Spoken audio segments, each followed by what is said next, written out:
Benvinguts a un vídeo més de Vèrtic 365. Avui intentarem respondre a una pregunta que sempre ens feu, i és la següent: què ens comprem? Una jaqueta de pluma o una de fibra? Avui hem portat aquestes dues petites provetes, on amb una tenim Primaloft, que és una fibra sintètica, està feta a base de polièster, i que una molt bona part de les jaquetes sintètiques porten. També podem trobar fibres de polièster amb noms com Thermastat, amb Coreloft, Primaloft Eco i un llarg etcètera. La diferència entre unes i altres ve donada per la tecnologia, ve donada per la qualitat d'aquesta fibra de polièster, quines característiques té. Per altra banda, ens trobem la pluma, que ara com ara, una qüestió molt important que heu de tindre molt en compte, no hi ha cap material sintètic que avui en dia s'hagi fabricat que sigui capaç de donar la capacitat de retenció d'aire calent i de compressió i de pes que ens donen les bones plomes. Però què és el que teniu que comprar? Què és el que vosaltres necessiteu?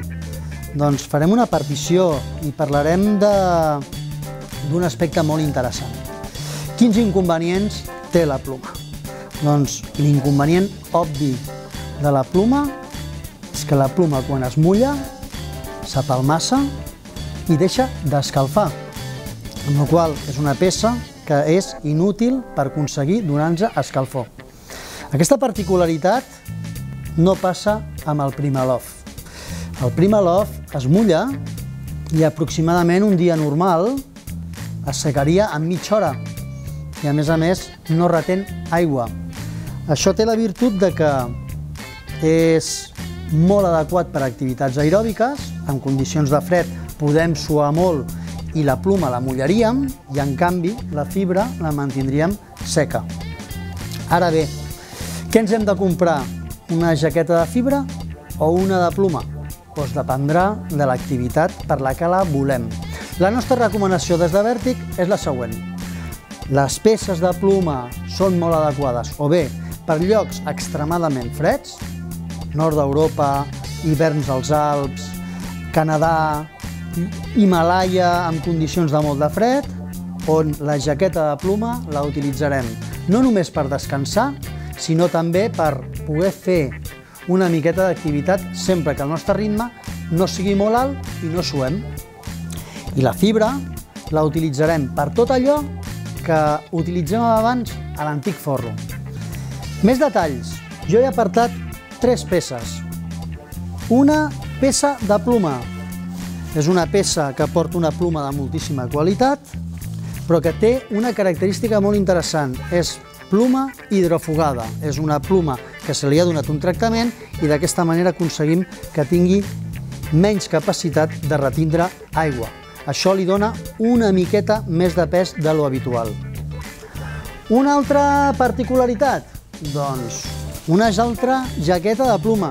Però què té de particular una jaqueta de pluma com aquesta? Doncs que és un híbrid. És una peça que utilitzem en pluma i en fibra. En les àrees de mànigues i en el cas que portés caputxa, moltes vegades, a la part d'ombros també, d'espatlles també, hi posem una fibra. Aconseguim que aquesta zona no se'ns empapi, que ens continuï donant escalfor i que la part més important, que és el nostre cos, es mantingui calent. I l'última peça, la Nuclei, una peça extraordinària, una peça amb un molt bon gramatge. Hem de tindre en compte que la quantitat de fibra es medeix per gram metre quadrat i la quantitat de pluma es medeix per una cosa que es diuen quings. Hi ha una sèrie d'escales amb quings que ens donarà l'inflat d'aquesta pluma. Doncs en el cas de la fibra són grams metre quadrat. Doncs la Nuclei, probablement el millor exemple d'un bon ús de fibra. Poca cosa més. Espero que amb aquesta informació us quedi clar què és el que necessiteu, per què ho voleu, i a partir d'aquí vosaltres decidiu. D'acord? Vinga, fins una altra.